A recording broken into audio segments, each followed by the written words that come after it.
एका कंजूस व्यक्तीने पोट मारून भरपूर काटकसर करून 5 करोड रुपये साठवून ठेवले होते आणि पुढचं आयुष्य काही काम न करता कसलंच कष्ट न करता आरामात सुखाने जीवन जगण्याचं तो स्वप्न पाहू लागला.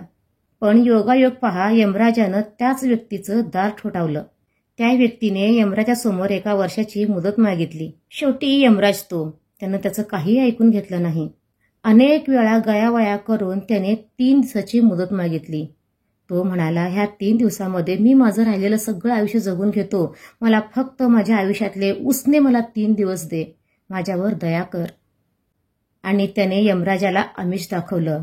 मी तुला माझी अर्धी संपत्ती देतो, पण मला 3 दिवस मात्र तेवढे दे. यमदूताने त्याच्याकडे काडी मात्र लक्ष दिलं नाही आणि तो म्हणाला, चल, तुझी जाण्याची वेळ आता आलेली आहे.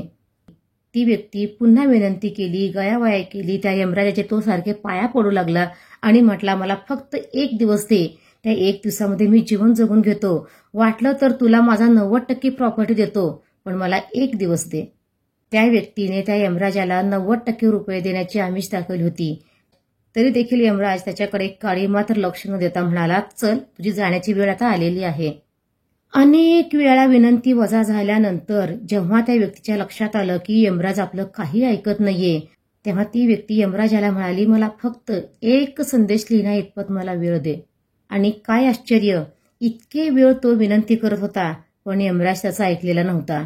पण ह्या 1 संदेश लिहिण्याच्या अटीवर यमराजाने त्याला संमती दिली.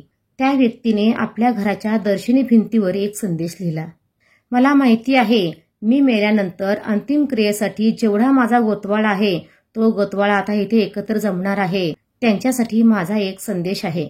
त्यांना मी एकच सांगू इच्छितो की जीवनभर फक्त पैसा गोळा करणे, संपत्ती गोळा करणे, धन दौलत गोळा करणे यातच आपलं अनमोल जीवन घालवू नका.